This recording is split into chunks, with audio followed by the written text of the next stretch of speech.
Lah Nabi juga sering ngalami ngalami dialek sama orang bodoh. Kadang Nabi yang ngalah, kadang logikanya orang bodoh itu lebih gampang.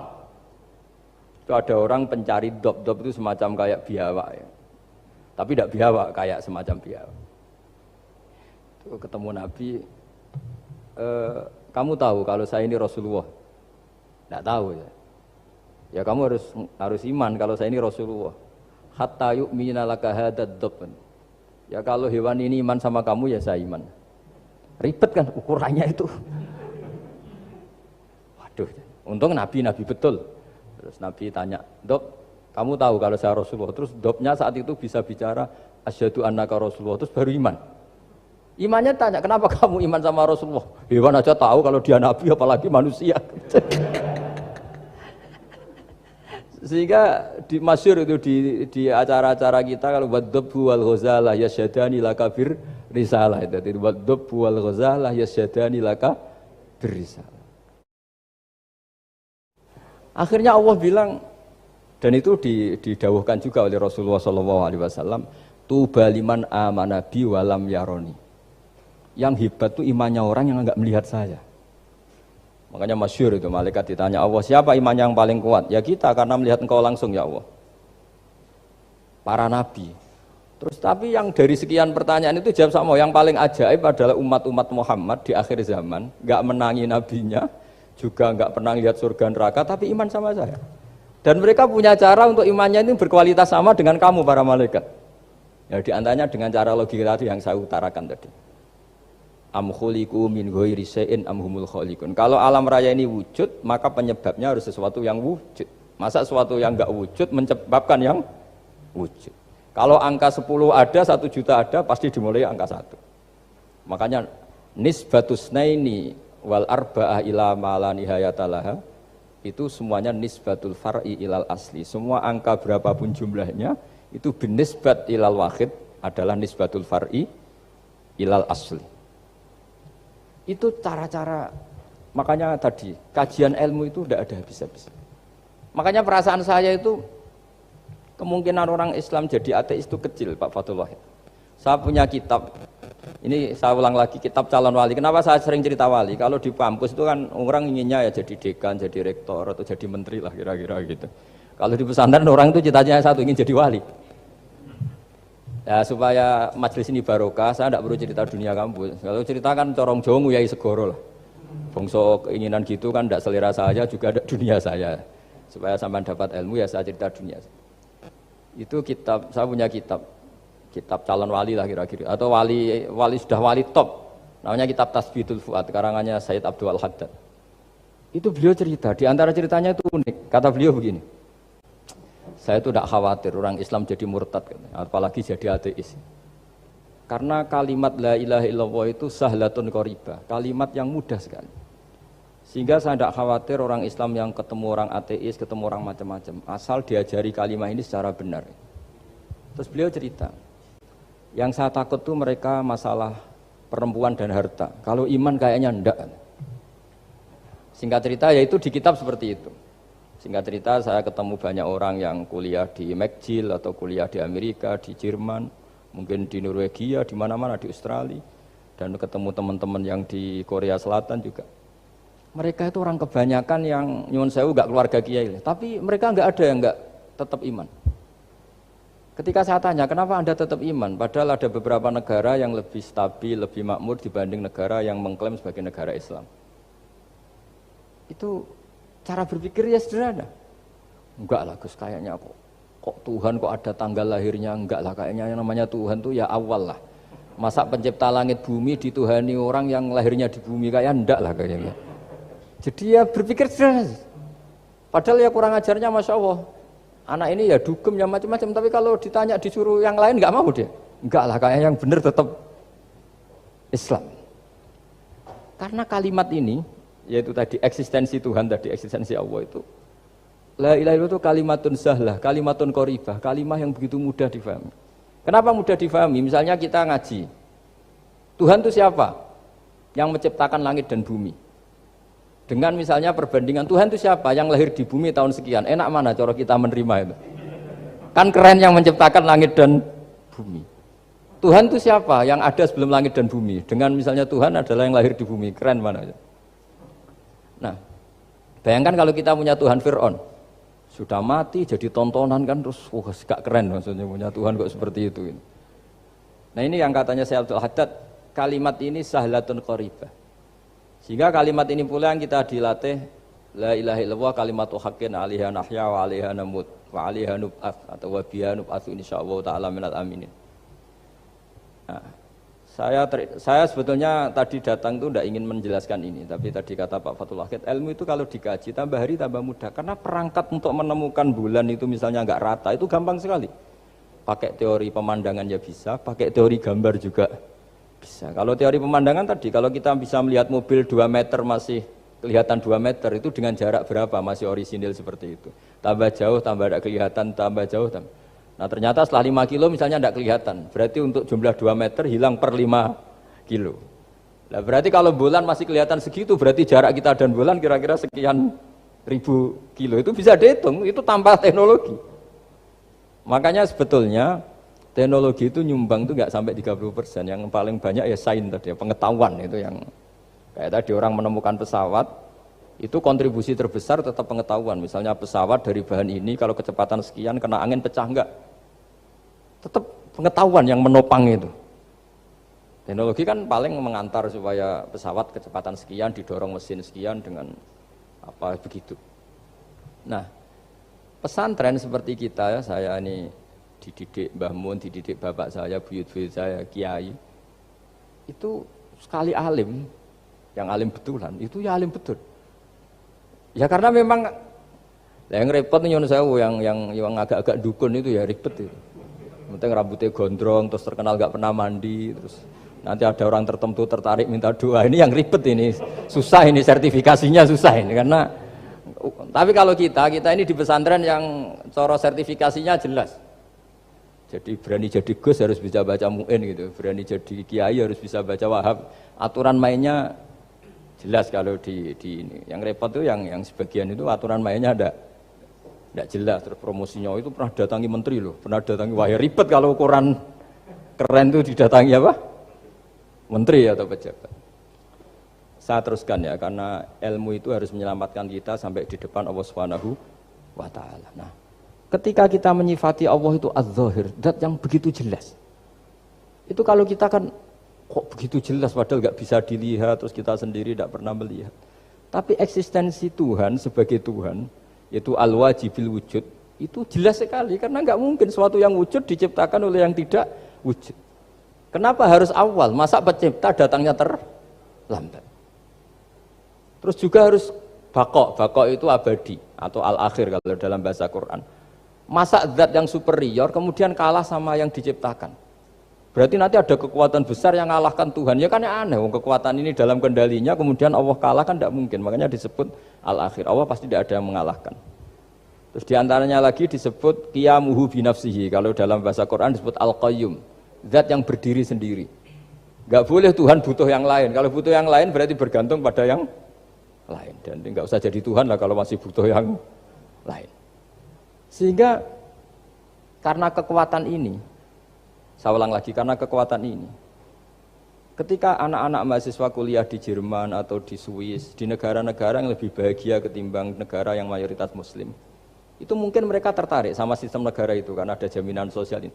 Tapi nggak pernah tertarik sama Tuhannya negara itu, karena dihitung-hitung tadi Tuhannya mesti keren kita gitu. Jadi, nah ini cerita ke saya Abdul Haddad. Kata saya Abdul Haddad, kamu tidak usah khawatir lah umat Islam murtad atau jadi ateis gitu. Karena penjelasan tauhid Islam itu begitu jelas. Jadi by design manusia itu pasti nerima tauhid kira-kira gitu.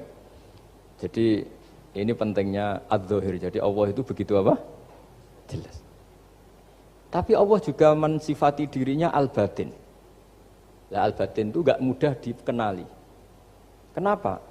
Karena tubuh kita desainnya ini profan, tubuh kita tidak sempurna, rentan. Nah, tentu sesuatu yang nggak sempurna ini tidak bisa melihat zat yang super apa? Sempurna. Kita bisa rusak sementara Allah tidak. Nah karena alasannya tubuh kita ini didesain untuk rusak, maka di surga itu keyakinan para ulama orang bisa melihat Allah karena desain tubuhnya sudah dirubah dari desain profan menjadi keabadian. Sehingga di sini terus ada kelayakan melihat. Itu pun tetap min ghairi kaifin walan hisorin, tetap ya bisa melihat, tapi corong Jawa itu keceluk melihat tapi tidak sampai faham. Karena bagaimanapun Allah itu la tudrikul absar wa huwa yudrikul absar. Bagaimanapun Allah itu laisa kamitslihi syai'un, tidak ada padanannya. Jadi makanya Allah punya sisi adz-dzahir bisa dikenali sekali. Kenapa? Ya tadi nisbatus naini wal arba'ah ila ma la nihayata laha itu nisbatul far'i ilal asli. Saya punya kitab Pak Fathul Wahid, diajar Mbah Mun dulu, kitab Al-Husunul Hamidiyah. Itu yang ngarang itu ya kayak kelihatan ngawur, tapi ngawurnya orang alim. Jadi di situ ada gambar, gambarnya itu nggak jelas. Mungkin pengarangnya juga nggak bisa gambar kayaknya. Wah bulat, benang bulat ada, gambar gunung ada, gambar yang tambah ngawur ya banyak sekali. Gambarnya itu nggak ada yang jelas. Tapi dari nggak jelas itu beliau bilang gini, gambar yang bulat ini, yang nggak jelas ini, tetap kamu punya rumus kan? Itu dimulai dari satu titik. Mau gambar gedung tingkat 5, mau gambar hutan ada harimaunya, tetap dimulai dari satu titik. Ya alam raya ya seperti itu, mau ada Mars, cek, mau ada Jupiter, kayak tetap dimulai dari situ titik. Nah ini namanya nuqtatul wujud, titik kewujudan, yaitu Allah Subhanahu wa ta'ala. Sehingga ketika kita ngaji, ketika di pesantren dulu, penjelasannya adalah Al-Quran maknanya dipadatkan di Fatihah, Fatihah dipadatkan di Bismillah, katanya Bismillah dipadatkan di titiknya Ba. Nah titik ba ini dianggap titik awal wujud, bi kana makana wa bi yakunu ma yakun. Kira-kira Allah mentitahkan karena saya semuanya yang ada dan karena saya yang mau ada bisa saya adakan. Nah, itu sirinya lah. Jadi menerangkan tauhid itu pakai gambar. Gambarnya keliru sekali lah kalau dalam orang seni mesti lihat nggak seni itu. Karena dia agak butuh gambarnya, butuh mau menjelaskan bahwa dunia sebanyak ini, bahwa alam raya sebanyak ini tetap dimulai dari satu titik. Nah, sehingga di sini ada tauhid qul huwallahu ahad, Allahus samad, tak terusnya. Nah, saya mohon lewat penjelasan ini ya, baik orang yang ahli teknik maupun ahli medis, ahli apa saja, tolong latihlah memberi penjelasan yang mudah. Jika agama ini mudah dicerna. Sehingga kalau ini dijelaskan cara mudah beragama itu jadi gampang. Makanya ciri utama agamanya orang-orang baik itu satu, man radiya billahi robba. Radiya itu senang banget. Kenapa senang banget? Karena memang agama ini nyaman, indah. Jadi datang dengan kebenaran yang mudah dicerna. Coba kalau agama ini datang dengan cara misalnya gini, kamu harus menuhankan ini. Dan kita tahu itu lahirnya di bumi. Kan ada yang ganjil. Kok Tuhan sama buminya dulu, buminya ini gimana ini? Kan pusing. Bu Anda profesor nggak bisa jawab itu. Tapi kalau Tuhan itu adalah yang ada sebelum langit dan bumi kan, ya iyalah masa Tuhan terlambat datangnya kan, terus enak gitu menerimanya itu. Makanya di antara kekalahan Fir'aun berdebat, ya Nabi Musa ya Nabi lah, juga proses ya. Nabi Musa ketika ditanya Fir'aun, wa ma rabbul alamin, Tuhan kamu itu siapa? Jawabnya Nabi Musa, rabbus samawati wal ardi, yang menuhani langit dan bumi. Itu Fir'aun masih bisa ngeles. Saya jalan-jalan kemana-mana, yang dituhankan saya, berarti yang Tuhan ya saya dong. Ma'alim tulakum min ilahin apa? Ghairi, kata Fir'aun. Soal Tuhan kamu di langit, begini kata Fir'aun. Haman dipanggil, Haman bikinkan piramida yang paling tinggi, saya ingin melihat Tuhannya Musa. Musa bingung kan? Padahal kalau naik piramida nanti Fir'aun pun tidak bisa melihat Allah kan? Wong yang Nabi yang kiai aja gak bisa melihat, apalagi Fir'aun. Padahal celakanya ketika dia tidak melihat Allah, dia akan mengatakan Allah itu tidak ada, ribet kan? Itu penjelasan tentang Tuhan yang sebetulnya sudah absolut lah. Rabbus samawati wal ardi, Tuhannya langit dan bumi. Tapi itu gak ngefek, di perdebatan gak ngefek. Yang ngefek adalah ketika Musa bilang gini, Rabbukum wa rabbu abaikumul awwalin. Sing nuhani buyutem. Wah kaget pengawal-pengawalnya langsung do iman meskipun secara siron, secara rahasia. Iya, nah, Quran pangeran berarti buyute ra di pangeran. Kan pangerane putune berarti buyute wah ribet kan? Ya kalau Fir'aun Tuhan, bapaknya tambah Tuhan kan, mbahnya buyutnya. Akhirnya kata pengawal Quran, geblek tenan Fir'aun. Artinya apa? Kadang argumentasi yang sudah benar, yaitu Tuhannya langit dan bumi kan ya benar lah. Tapi itu tidak ngefek di perdebatan, tidak ngefek. Yang ngefek adalah ketika Rabbukum wa Rabbu abaikumul awwalin, yang nuhani nenek moyang kamu. Orang mulai mikir kalau Fir'aun itu Tuhan, lalu nenek moyangnya Tuhannya siapa? Jadi ini seninya, makanya diantara syarat Nabi, jadi Nabi itu sidik, amanat, tabligh, fatona. Fatona itu ada kecerdasan. Dulu Nabi ya sering dibully, jangan kira Nabi itu enggak sering dibully, sering juga Pak Rektor. Jadi ada unta itu kena kudis. Kudis itu ya jenis penyakit menular lah. Nabi dengan teori tawakalnya, Nabi itu punya dua teori, kadang pakai teori tawakalnya, kadang pakai teori preventif. Makanya Nabi pernah ngendikan kalau ada penyakit menular di situ, kamu jangan di situ. Itu pakai teori preventif. Tapi kadang Nabi pakai teori tawakal. Nabi menghentikan la adwa wala tiarota, tidak ada penyakit menular. Terus orang-orang yang ya usil lah kira-kira gitu. Ada unta kena kudis dijejerkan yang waras. Ternyata yang waras ikut kudisen lah, ikut sakit. Senang orang ini. Ya Rasulullah, ini saya jejerkan, ternyata yang enggak tertular jadi tertular. Padahal engkau bilang enggak ada penyakit menular. Nabi jawabnya lucu. Faman a'dal awwalah, kalau yang pertama ini tertular siapa? Dia dikira Nabi itu kalah karena melihat unta yang kedua. Ternyata Nabi enggak, ketika dipanggil ya Rasulullah ini unta agak gudikan, tak jejerkan yang kudisen, ternyata ikut kudisen. Berarti penyakit itu menular. Tapi Nabi jawabannya faman a'dal awwal, lalu yang kena penyakit pertama tertular oleh siapa? Wah itu asli dari Allah. Ya maksud saya seperti itu kata Nabi. Nah itu yang dikatakan fatona. Jadi Nabi itu harus punya sifat apa? Fatona. Karena dengan kecerdasan itu Nabi bisa berargumentasi. Kayak tadi, ketika Fir'aun dikatakan Allah yang menuhani langit dan bumi, Fir'aun masih mengklaim dia Tuhan. Karena di mana-mana dia dituhankan. Tapi ketika diingatkan bahwa kamu anak seorang manusia, punya bapak, punya kakek, punya buyut, punya canggah kalau bahasa Jawa. Lalu kalau kamu yang Tuhan, dan Tuhan dimulai Anda, lalu mbah-mbah kamu Tuhannya siapa? Gak bisa jawab kan? Akhirnya banyak punggawa yang saat itu iman. Jadi iman itu bisa menghunjam kepada siapa saja, termasuk yang orang-orang topnya Fir'aun.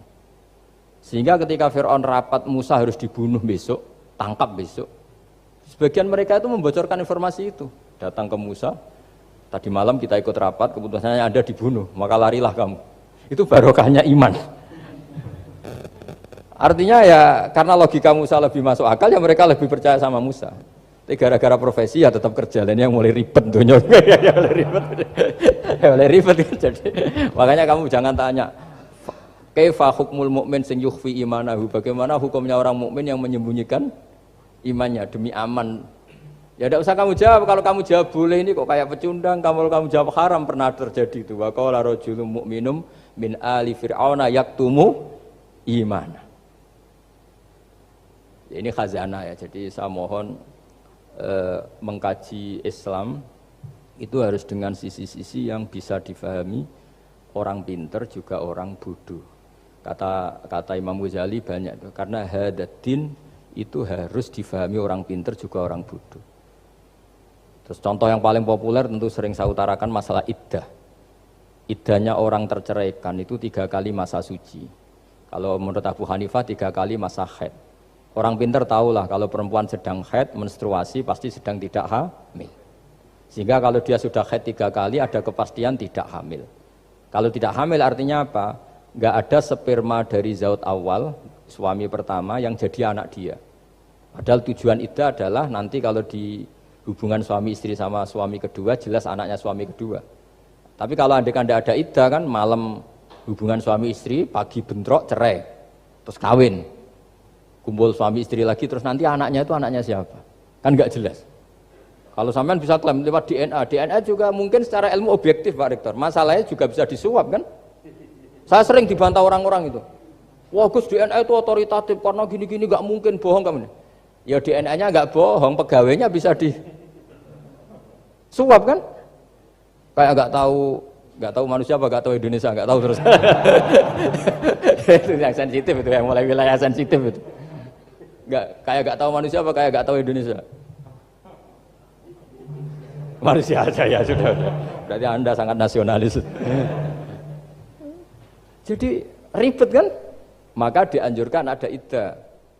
Dengan iddah selesai berarti benar-benar perempuan ini baru atur rohmi, rahimnya steril dari unsur mani zaud awal. Dan kalau 3 kali masa suci itu artinya apa? Kira-kira 3 bulan. Kira-kira ya. Wal mutallaqatu yatarabbasna bi anfusina salah satu apa? Quru. Pertanyaannya kalau 3 bulan, andai kan tidak pakai teori ilmiah, menstruasi itu sudah teori ilmiah. Ada yang tanya ke saya, Gus kenapa harus sampai 3 kali, padahal menstruasi pertama pasti sudah ada hamil. Saya jawab, menstruasi pertama itu namanya keluar darah. Nggak ada jaminan kalau itu haid, bisa saja keluar darah karena kaget, karena kecelakaan, karena apa. Sehingga kalau misalnya perempuan diceraikan, Gus saya sudah haid. Yang jamin kalau itu haid siapa? Maksudnya keluar darah dengan makna tidak hamil. Bisa saja keluar darah kali ini faktor kaget ya, atau faktor kecelakaan. Tapi kalau sampai 3 bulan karena per bulan haid sekali, itu meskipun haidnya keliru, haid keliru itu misalnya sebetulnya itu enggak darah haid tapi darah penyakit istikhadah, kan tetap kelihatan. Masa 3 bulan enggak bleding Jawa Jawa, kan mesti bentuknya tubuh sudah berubah. Artinya kata ulama-ulama, agama ini enggak bisa hanya mengacu ilmu. Kalau mengacu ilmu haid sekali sudah cukup. Tapi kenapa harus 3 kali? Karena 3 kali orang awam tahu semua kalau itu sedang hamil atau tidak hamil. 3 bulan dari dicerai kan kelihatan kalau hamil ya bentuk tubuhnya sudah rubah, kalau enggak. Intinya agama ini harus agama yang mudah difahami orang pinter, juga difahami orang yang tidak pinter. Kayak tadi bulan tadi, saya juga gak ngira kalau orang goblok jadi pinter itu. Jadi ini cerita ya, jadi supaya kita meskipun di lembaga kampus, di lembaga modern, jangan lupa tradisi-tradisi kebodohan ya diabadikan lah kira-kira itu, karena bodoh kadang ya penting. Makanya kalau cerita di dunia wali itu kacau, Anda boleh gak nerima cerita ini, tapi Anda harus percaya kalau kekuasaan Allah itu tidak terbatas. Kenapa orang Madura begitu mencintai kiai? Sebetulnya niatnya ya agak-agak baik, tapi ya baik, nggak baik tapi baik. Ada santri itu Madura, dia saking percaya sama kiai itu ya khidmah, bikin teh, masakan kiai, mijitin kiai, pokoknya waktunya diberikan semua untuk kiai. Dan dia nggak pernah ikut ujian. Apalagi ujian kelulusan disertasi dokter nggak pernah dia. Kalau sekolah nggak pernah ikut ujian. Sudah ya saya ridho jadi orang bodoh, sementing ikut jenengan. Suatu saat orang ini mati, kiainya tuh pusing, waduh mati. Nah, ini di dalam alam mimpi itu, kamu boleh nggak percaya, nggak wajib percaya memang. Ini kan ada akidah, jadi tidak wajib percaya. Ditanya sama malaikat, Marabbuka, Tuhan kamu siapa? Jawabannya lucu, malaikat kamu itu gimana? Di mana-mana tanya sama orang pinter, orang bodoh kok kamu tanya? Pusing kan malaikatnya. Di mana-mana namanya tanya, itu ya sama orang pinter. Masa orang bodoh ditanya? Yang bener aja kamu. Makanya bodoh ini ya senjata. Makanya ini kita kalau pinter ya alhamdulillah, kalau bodoh ya alhamdulillah. Karena bodoh itu penting. Kalau negara ini tidak makmur, yang disalahkan mesti para rektor. Gunanya apa ada rektor kalau nggak solusi bagi bangsa ini? Orang bodoh pasti nggak disalahkan kan? Nanti kalau ada hisab, kenapa Indonesia carut marut? Yang dipanggil Allah itu menteri, rektor, pasti itu. Apa kontribusi Anda sebagai orang pinter, sebagai profesor, sebagai orang bodoh aman? Santai, nggak kena panggilan kan? Karena Anda harus bertanggung jawab. Akhirnya terus malaikat tanya, lalu yang pinter siapa? Yang di atas itu, kiainya yang nalkin itu, yang di atas itu. Walhasil kiainya itu karena wali itu dengar. Ya wele cung bodoh kok terus nganti wis mati. bodoh kok kamu bawa sampai mati. Jadi kadang orang bodoh itu ya pinter tadi, malaikat tuh kamu itu gimana? Di mana-mana tanya itu ya sama orang pinter. Orang bodoh kok kamu tanya. Ya ribet kan kalau sudah ketemu seperti itu. Nah, Nabi juga sering ngalami dialek sama orang bodoh. Kadang Nabi yang ngalah, kadang logikanya orang bodoh itu lebih gampang. Itu ada orang pencari dop itu semacam kayak biawak ya. Tapi tidak biawak, kayak semacam biawak. Itu ketemu Nabi, kamu tahu kalau saya ini Rasulullah? Tidak tahu ya. Ya kamu harus iman kalau saya ini Rasulullah. Hatta yu'mina laka hadad dhabban. Ya kalau hewan ini iman sama kamu ya saya iman. Ribet kan ukurannya itu. Waduh, untung Nabi betul. Terus Nabi tanya, "Dok, Kamu tahu kalau saya Rasulullah. Terus dobnya saat itu bisa bicara asyhadu annaka Rasulullah, terus baru iman. Imannya tanya, kenapa kamu iman sama Rasulullah? Hewan aja tahu kalau dia nabi, apalagi manusia. Sehingga di masyhur itu di acara-acara kita kalau wadhabbu wal ghazalah yasyadani laka bir risalah itu wadhabbu wal ghazalah yasyadani laka bir risalah. Sehingga nah, kekeliruan kita, saya sering ngomong di mana-mana, matur di mana-mana. Masyarakat Indonesia mayoritasnya tetap yang enggak pinter. Orang Islam mayoritas yang enggak pinter. Lalu orang enggak pinter ini diabaikan sehingga mereka enggak jadi energi yang luar biasa untuk mengawal Islam atau mengawal Indonesia. Itu keliru menurut saya. Menurut saya orang-orang yang enggak pinter pun itu punya nurani. Zaman kita dijajah Belanda, itu tidak semua orang rektor, tidak semua orang profesor, tidak semua orang kiai, tidak semua orang alim. Mereka orang-orang yang enggak terpelajar, tapi tetap tahu caranya melawan apa? Belanda, melawan penjajah. Karena tadi manusia ini diciptakan itu sudah punya pengetahuan. Seperti mukadimah yang dibaca Pak Rektor, Iqra wa rabbukal akram alladzi 'allama bil qalam 'allamal insana ma lam ya'lam. Jadi bawaan manusia itu akan tahu untuk sesuatu yang perlu diketahui meskipun dia orang bodoh. Saya ulang lagi, meskipun mereka orang apa? Orang bodoh. Nah, di sini ini Islam datang yastawi fistifadatiha fistifadati syariah ar-rijalu wasibyan, bahwa ukuran kebenaran itu adalah siapapun mudah tahu. Bahwa angka 2, angka 3, angka 5 itu adalah far'ul wahid, cabang dari angka 1. Fal aslu huwal wahid, yang asli adalah angka 1. Dan 1 ini harus 1. 0, itu ditemukan untuk setelah ada angka 1, jangan keliru kamu. Tanpa ada angka 1 tidak ada 0, 0 ada gunanya kalau ada 0,1. Misalnya ada orang bilang, tapi kan ada 0,5, tetap saja harus ada angka 1, nggak bisa. Kamu bayangkan 0,5 kan karena ada 1. Artinya apa? Kamu bilang separuh dari 1. Tapi itu pun karena sudah ditemukan aljabar. Makanya kalau dalam matematika Arab, mungkin di sini banyak orang eksak. Kalau matematika Arab itu mudah sekali, Pak. Orang Arab itu nggak mau bilang 2,5. Misalnya zakatnya tijarah itu 2,5. Itu kan kalau kita zaman SD kan garap porogapit. Itu orang Arab gak mau.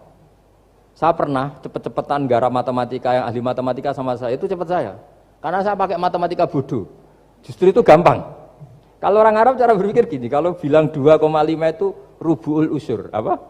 Rubu'ul usur. Dari rubu'ul usur gini, 1/4 dari 1/10.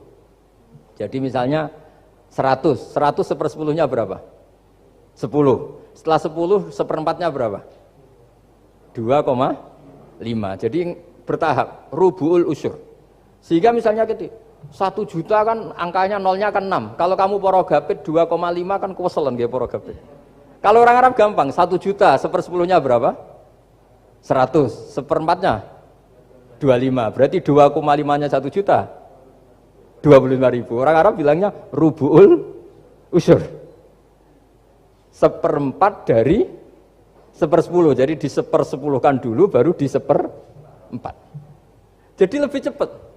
Sampai pakarnya tanya, Gus kok bisa gini? Wah, aku anak kiai ngawur. Saya ini, makanya banyak orang pesantren itu pintar matematika. Sebetulnya matematika yang model, ya sebenarnya kayak agak model bodoh itu. Tapi itu gampang, orang awam gampang. Kalau kita kan enggak, misalnya zakatnya zuruk, zakatnya tanaman tuh 1/10 atau 1/20. Kalau orang Arab enggak mau 1/10 atau 1/20. Berarti kalau 100 ton atau 100 pintal berarti berapa? 10 atau 5 kan? 1/10-nya 100 berapa? 10. Kalau 1/20-nya 5. Kalau hitung-hitungan di fikih zakat orang modern kan 1/10 atau 1/20. Kalau orang Arab nggak mau bilang gitu.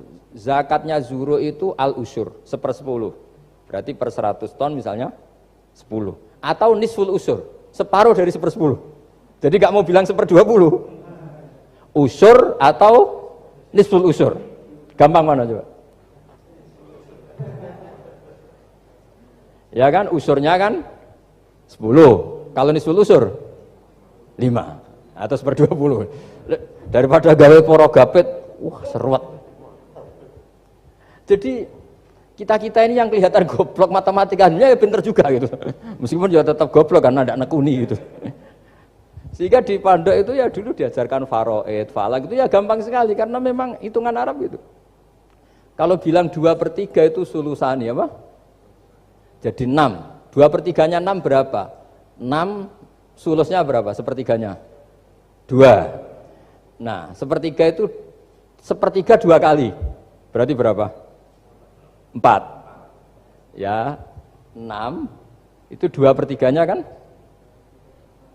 Pokoknya bahasa Arabnya sulusan, kalau orang terjemahnya berapa? Kalau orang 2 kali sepertiga, Pak. 2/3. Sulusan itu 2/3. Nah, itu kalau orang Arab bilang enggak 2/3, sulusani. Sepertiga 2 kali. Jadi 6 di sepertiga dulu 2. Nah 2 itu 2 kali. Berarti berapa? 4. Jadi itu. Nah Quran itu ya kira-kira gitu. Jadi kelihatannya goblok, tapi itu pinter itu. Yang porogabit kelihatannya pinter, tapi tidak pinter. Ukuran orang pinter yang mempermudah yang sulit. Jangan mempersulit yang mudah kan itu. Makanya saya bilang ini yang pinter yang mana itu. Nah, saya kembali lagi ke tadi. Jadi agama ini datang dengan sebegitu mudah. Sampai matematika yang katanya sulit, itu matematika Islam itu mudah sekali. Karena tadi, misalnya kalau 1 miliar zakatnya 2,5% berapa? Kan pusing kan? Tapi kalau kamu pakai teori rubul usur 1 miliar, usurnya 100 juta. Seperempatnya 25 juta. Berarti per 1 miliar. Gampang mana coba sama ngomong itu? Nanti ada yang nyeleduk, gampang kalkulator Gus. Ya ribet lagi kan kalau kalkulatornya pas hilang. Atau pas dipakai anaknya belajar daring, ribet kan HP-nya. Jadi ini cerita ya. Jadi seperti yang kita katakan Pak Rekro tadi, sebetulnya ciri utama ilmuwan atau ulama atau profesor atau doktor itu usahakanlah yang mudah itu, yang sulit itu menjadi apa? Mudah. Yuridu wa bikumul yusra wa la yuridu bikumul usra. Sehingga kata Imam Alamudi, dia menjadi wali besar itu justru karena belajar tauhid. Yang dari belajar matematika tadi, dari matematika dia tahu bahwa angka berapapun jumlahnya itu binisbat ilal wahid, itu semuanya nisbatul far'i ilal asli. Semua itu cabang dari satu. Alam ini kayak apa besarnya, apa Mars, ada Jupiter, tetap semuanya nisbatnya ke Allah adalah nisbatul far'i ilal asli. Semua itu diciptakan oleh pokok yang satu, yaitu Allah Subhanahu wa ta'ala. Saya kira demikian. Assalamualaikum warahmatullahi wabarakatuh.